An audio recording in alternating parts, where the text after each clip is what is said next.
brought to you by Summercool. Pack कर दे summer cool. Summer cool cooler हवा ऐसी छोड़े पूरी फैमिली को ठंडक से जोड़े। समरकूल लाइफ बनाए वंडरफुल। राष्ट्रीय राजधानी की सियासत में हलचल मचाने वाले दिल्ली आबकारी नीति केस में कानूनी लड़ाई अब एक नए मोड़ पर पहुंच गई है।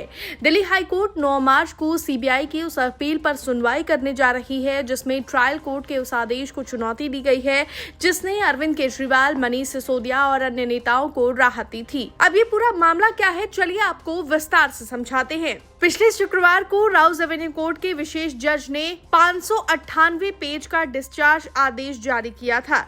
इस आदेश में ट्रायल कोर्ट ने कहा था कि केजरीवाल सहित 22 लोगों के खिलाफ केस में कोई ठोस सामग्री नहीं है। कोर्ट ने केस को ट्रायल तक जाने से रोक दिया और जांच एजेंसी की कार्यशैली पर सवाल उठाए।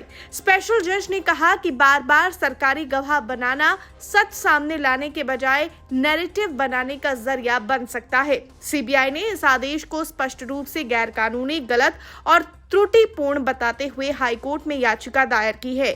एजेंसी का कहना है कि ट्रायल कोर्ट ने तथ्यों को चुनिंदा तरीके से पढ़ा और आरोपियों की भूमिका से जुड़े महत्वपूर्ण सबूतों को पूरी तरह से नजरअंदाज कर दिया।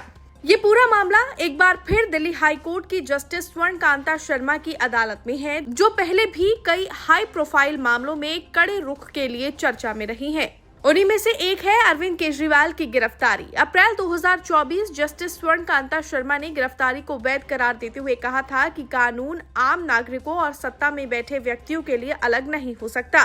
कोर्ट ने ये भी स्पष्ट किया कि सम्मन का जवाब देना जांच में शामिल होना नहीं माना जा सकता।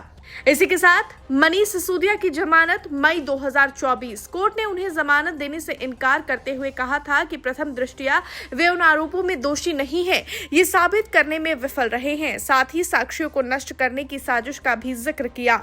इसी मामले में संजय सिंह, के कविता और अमनदीप सिंह डल की जमानत याचिकाएं भी जस्टिस स्वर्ण कांता शर्मा की बेंच द्वारा खारिज की जा चुकी है। जस्टिस स्वर्ण कांता शर्मा ने अपने पिछले फैसलों में कई बार ये दोहराया है कि भ्रष्टाचार एक ऐसी बुराई है जो सार्वजनिक पद पर बैठे व्यक्ति द्वारा किए जाने पर पूरी व्यवस्था को खोखला कर देती है। कोर्ट का ये भी मानना है कि जांच एजेंसी को किसी व्यक्ति की सुविधा के अनुसार काम करने के लिए मजबूर नहीं किया जा सकता, अन्यथा स्थिति अराजक हो जाएगी। वहीं अब 9 मार्च यानी कल होने वाली ये सुनवाई बेहद महत्वपूर्ण है क्योंकि इसमें सीबीआई की अपील पर विचार किया जाएगा। क्या हाई कोर्ट ट्रायल कोर्ट के डिस्चार्ज आदेश को पलटेगा या जांच एजेंसी को एक बार फिर अपनी दलीलें मजबूत करनी होगी? पूरी दिल्ली की निगाहें अब हाई कोर्ट के इस फैसले पर टिकी हैं। ब्यूरो रिपोर्ट, दिल्ली तक।